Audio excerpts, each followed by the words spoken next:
Welcome back to the Learning Code. Today we're focusing our discussion around the third central theme of our project, which is creating research-based strategic deep learning routines that accelerate progress. Jeff, you want to take this one away? Sure. The strategic deep learning routines, I put that in that language for a specific reason. So when we're thinking about strategic and deep, deep means down to the core of our soul, how we think about the world and how we process information, down to the values that we hold most dearly. And then there's a great book on that subject by Cal Newport, Deep Work. But strategic, I like to think about the concept of being able to navigate the different systems that we have in our lives. Many of those are not designed with our own identity in mind. They're designed because as a society, we have lots of people that we have to serve. And so in order to serve hundreds of people, we need systems by which we communicate that. And so when I think about encouraging students, I like to say, let's get you to a space where you have thought very, very deeply about what you want to do in your education, what type of training and skills you want to develop, and then let's get you deep into those particular skill sets. But I like to lead with that with strategic, because so much of the way that we engage with the world has to do with navigating spaces, navigating systems. And life is constrained by money, time, energy, resources.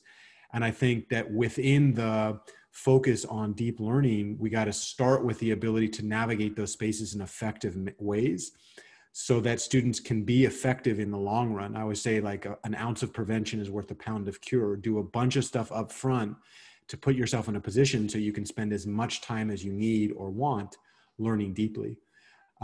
And then the second piece of that, the idea of research-based mechanisms, I like to think a lot about the research-based because so often in education, we focus on kind of anecdotes, right? Well, this is what worked for me, so this might work for you. Another way to say that is that when a lot of times the teachers that are leading us are content experts, but they're not necessarily experts in cognitive science, psychology, and learning. And so they're giving ideas, advice, content within a very, very specific framework, but it's not really designed to help students understand the process of how learning works and what we know about that process as the human race, right? There have been, professional scholars that have studied this for the last 30 or 40 years, and there's a ton of knowledge and vocabulary that comes along with that. And so our goal, my goal, and you guys have really picked up this mantle, is to be able to provide young students with insights into those ideas as a way to accelerate their own metacognitive identity. How do they think about themselves as learners? And so I think if we can combine the idea of understanding how learning works, what are the research results, what are the language associated with that, teach students to be, help students, encourage them, guide them, and to be super strategic in how they navigate the systems, and then have those two things combined to get them to a space of deep reflection about their own identity, what they want to learn, why they want to learn it, and how they're going to leverage it to make an impact in their local communities. I think that's something that we can really accelerate their progress and empower them, empower each of us to become the fullest version of ourselves. And so that's kind of how I was thinking about that. And I know you two have a lot to say about that. So I'd love to hear, as you all think through that, either your reactions or how that resonates with you. I have a lot to say about the idea of strategic versus deep, but I will let Steve take the mic next. I just, I really appreciate the idea of just research-based, because I think it's so easy for us to take anecdotes or give anecdotes about our own lives or receive anecdotes and just the personal experiences of other people, and say it could be other professors or peers. And there's so many things that happen in someone's life and variables that are unaccounted that can change how something or some specific method that you use, and it doesn't necessarily apply as effectively or successfully for you. And, one could get like really frustrated in that process. So when you can use something that's like research based and like it accounts for many of those variables, I think that can be really helpful and avoid a lot of that frustration and pain that students go through. I agree. It's like if we're trying to produce a medication, we wouldn't want just because this medication works for Steve to like replicate that medication for everyone else, right? So that is literally what that research process is like, and to leverage people's work in understanding how learning works over the past 40 years or so is grounded towards our work at the Learning Code. I wanted to take a second to expand on the idea versus strategic versus deep. I recognize what Jeff is saying is for students, so much of our pressures are having to get the grades that we need to get our degrees and to keep our scholarships or to keep our financial aid. And then that deep is like really trying to make sense of that material so that it provides value to our lives in the immediate now and in the very near future. This is actually related to one of our first videos, maximize your return on investment from college, because I have found that the dominant narrative in my courses is get the grades that you need to get to pass and get the grades that you need to get to earn your credentials. But if that is just that, students are having a difficult time deriving deeply rooted motivations that are associated to their values to get the grades that they need to get. It's really not so simple, right? So the fact that we can leverage deeper thinking into how are these general ed courses or upper division courses or major related courses going to provide value in our lives right now and in the very near future, then like the grades will come actually when I've been able to tap into that level of thinking. So for us, for Steve and I, for sure, and Jeff in the past, when he was taking his courses, we've all thought about at some point, how do we teach how might we teach this course better than the teacher is teaching it, and to make it more plain, right? And that there's actually scaffolding involved in that, and there's actually really, really hard intellectual labor to take complex ideas and to make it plain. It's not a sheer lack of motivation and time and resources. It's like literally there's so many subtleties and nuances in making hard ideas plain. One simple example is loan, like calculating loans, right?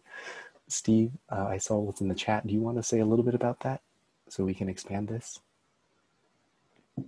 About calculating loans? Strategic versus deep, because your first take was the research, right?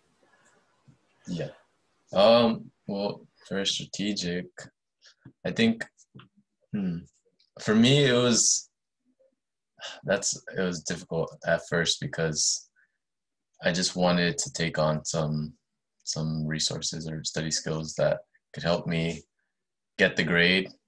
But then I guess somewhere along the line, I kind of transitioned to like get the education and then hopefully the grade will follow. But I know that there's sometimes I have to make like a difficult decision, and it's not always so clear cut, and I have to prioritize whether I have to turn in an assignment or I have to get all these questions done super thoroughly, or spend more time on this project or let more or less on in this class or something. So it's not always too clear cut, but I think if you can at least beforehand select like where your values lay and what you kind of care about more and what you want to get from college, I think that makes it a little bit easier. Yeah, and just to follow up on that, one of the things I think a lot about, like, it would be great to give an exact example or a specific example so that people can kind of understand the different language here. So I'm gonna think about a specific example in my own education because that's what I can speak to best. I remember I was taking a test in what we would call at Foothill College Math 1D. At my college, I think at UC Santa Barbara, I think it was Math 5B. It's basically multivariable calculus with a focus on integral techniques. So the fundamental theorem of calculus, Green's theorem, line integrals, etc.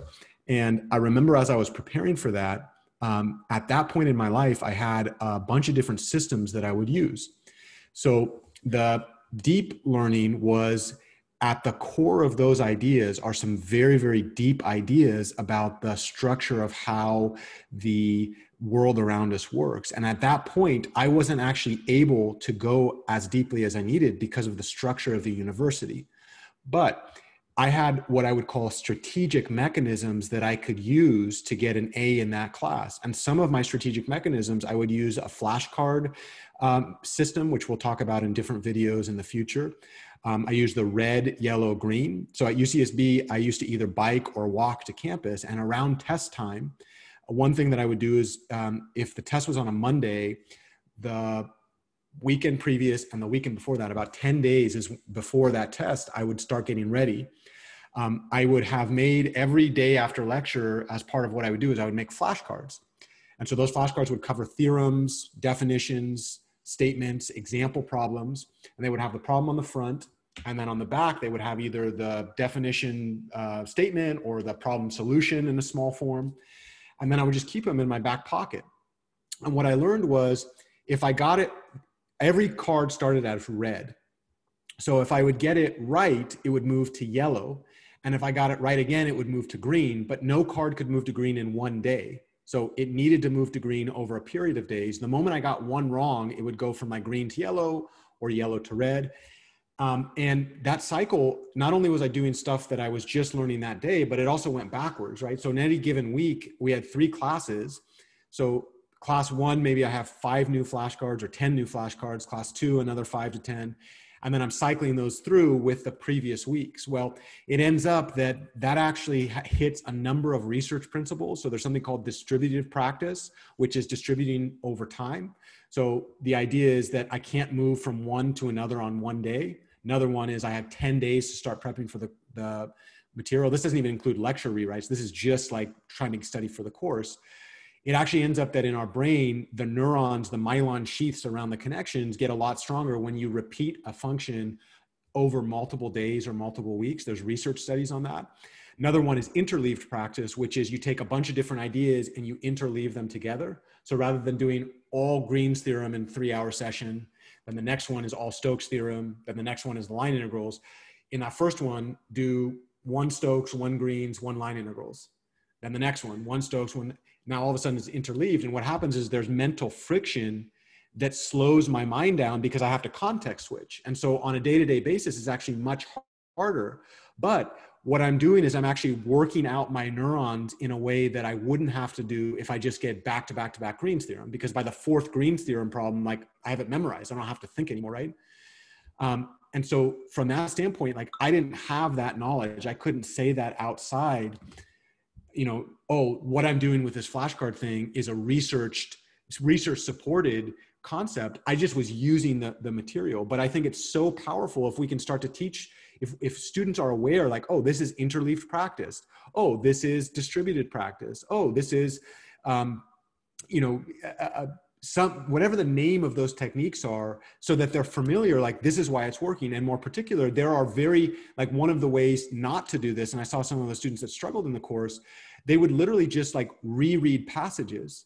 But rereading passages doesn't actually test the brain at all. It's the equivalent of like going into a gym to do bench presses and asking for a spot. You put 3 plates on and then the spot takes 2.9 plates and like literally you're just lifting the bar, right? Whereas when you're doing interleave practice, like you have a spotter for sure, which is the fact that on the back of the card is an answer, but you're taking most of that weight every time. And so you're going to failure and then literally like the time to failure is down. And so I think that's where this research-based gives us the knowledge of the particular research result in cognitive science that allow us to articulate using that language, what are we doing and why is it working? Strategic means we're leveraging those ideas to effectively navigate the systems in our courses. And then deep, and that's what was missing for me when I was in college because I didn't have access to people to do this, is getting down to the kernel of the idea and making it make sense, and then being able to make the translation between what I was learning in that Math 1D course and what I want to do for the rest of my life, right? So that I spend the time to do that. And I think that, that's an example of the type of situation that occurs where those different types of knowledge are really powerful. Steve, you want to say something for a minute before you got to go? And then I want to follow up with Jeff's response, really.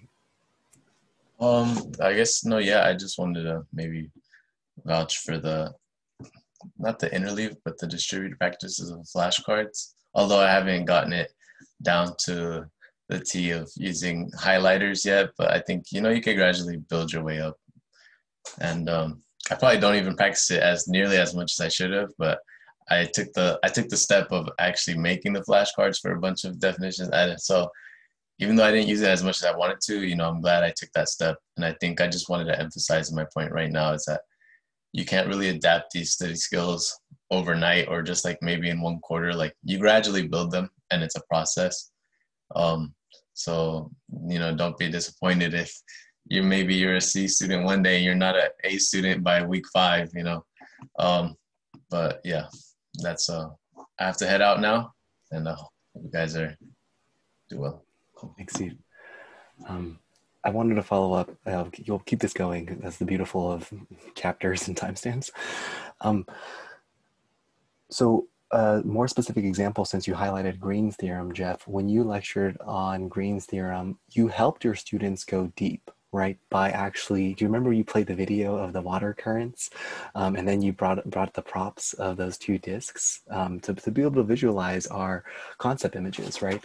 If we define concept images as verbal, visual, symbolic, algorithmic, logical, modeling, literally reading that off this piece of paper. But the idea is so many of our classes not only lack context, many of our professors don't invite us to go deep.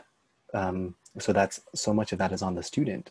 And just the other day, I was listening to the idea that apparently in social work literature, asking the why, like why are we studying what we're studying, or why are we doing what we're doing, actually turns people into the defensive because it's not a simple question to respond to, right?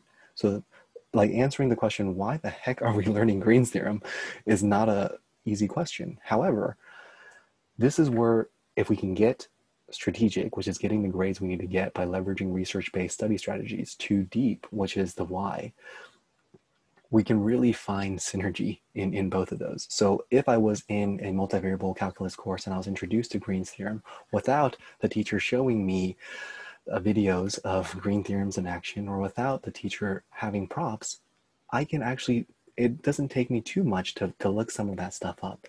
So if I can invest the time into understanding the why, which is the deep, then I can work strategically and deeply all at the same time. So that's what I wanted to add. I don't know if you wanted to follow up on that. Yeah, definitely. I love. I mean, you just like you push my mind in so many great ways, Henry. It's a beautiful thing to see, and I know so many students have that capacity. 2 things. Number one, when Steve was talking about not trying to jump from a C to an A, I always like to say, let's do 1% increase per quarter. So if I start at a C, then the goal for the next quarter is a C plus. And then the goal for the quarter after that is a B minus, and then the goal for the quarter after that is a B. And of course, I actually believe that if you get in a system of figuring out what needs to change, eventually you'll be able to go from, like a B minus to an A. But like, I think small and steady growth is so much more powerful, especially if we combine that with strategic thinking, because it allows us to isolate components, which is another thing that we've seen in research on cognitive science and the way that the brain works. There's this thing called deliberate practice. And the deliberate practice literally is you're taking a very, very complex idea and breaking it into component parts. So a great example in Daniel Coyle's The Talent Code and the Little Book of Talent, if I'm a violinist learning how to play, I slow the song that I'm playing down so slow that it's imperceptible to anybody that's listening to it, because literally like 1 note every 10 seconds. But the idea is I'm actually deliberately practicing that one piece of the song, and then eventually I'll speed it up again. And that's one of the ideas in studies. Like, instead of trying to go from a C to an A, there's so many things that have to go into that. Isolate some of one of the analogies that I love to use is, think about my study skills as a cart full of fruit, right? So fruit is usually good for my health, just like good study skills support lots of sleep, exercise, good food, blah, blah, blah. But some of the fruit might be rotten. Some of the fruits in those things might actually, if I ingested those, if I use it, just like bad study skills, right? I could eat it and then get really sick. And so the idea of trying to get an A is not, let me throw out the entire cart, get rid of all the fruit and refill it. The idea is like, there are some fruit in there that is like bananas that are kind of brown, but you could still eat them, right? Those are study skills that are good. They're not great, but they're good. There's some fruit that is really, really beautiful. Mangoes that are just picked off the vine, perfect. But then there's some fruit that's rotten, that has mold on it, and that's just bad for your health. So the goal of increasing, strategic navigation is to find the ones that are rotten, and then just one by one replace those with a nice fruit. And sometimes that means, I look at your basket, Henry, and I'm like, oh my God, his melons, his like watermelons they're the best watermelons I've ever seen, right? So let me grab those watermelons, let me try it out. Oh, you know what? I don't like those. And then I go over to Steve and I'm like, he's got really, really good oranges. For example, like one of the things that I see that you're super good at is you're really good with engaging with people. So I've actually taken many ideas from watching you and said like, oh, mine is not as good as Henry's. So let me throw out that fruit and bring it in. And so that's one thing. I have a second thing, but I think you probably have something to say about that. This video might be titled, in quotations, Henry's melons are as good as any other melons in my basket. But to help our audiences, because most of our audience are students who are just struggling or having a difficult time understanding why they're taking the classes they're needing to take. The idea of having a basket with fruit and some being rotten and some being good is exactly what I've actually been doing in my tech core learning assistant opportunity this summer. So just before this meeting, the 1 hour long breakout room where we work in a small group, it was exactly that. A rotten fruit would be, let me just reuse what my teacher said with a while loop, and it fits in my program, so let me reuse it. It just happens to work. Don't really understand why it works or how it works. Let me just use it. And the light on my circuit board lights up. Yes, you will do okay for this assignment, but for future assignments, even in the same course, you will suffer because the chances of that same code or same algorithm, same math, same concept to work without you understanding how it worked and why it works is very, very small. So the good fruit would be actually investing the time in understanding what the heck is a while loop by doing some research, by turning the resources that we find in our research into our own language, by revisiting our lecture. I've sat through a few lectures this semester. There's just no way. So remember everything you said about unsigned integers and two's complements and big Indian, little Indian? That the rate of which that is flying on the first day of my operating systems class is like the rate, there's just no way, like literally no way. There's one student that is actually engaging in dialogue with the teacher, right? He's like right on top of the ball. As soon as the teacher asks questions, he's turning on his mic and saying something. And that's cool to witness that.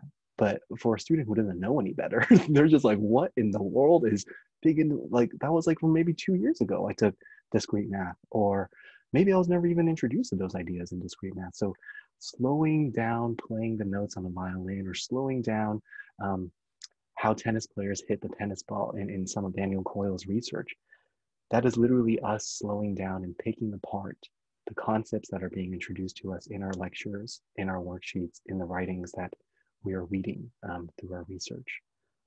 So that's what I wanted to say. Yeah, and we'll get more into that.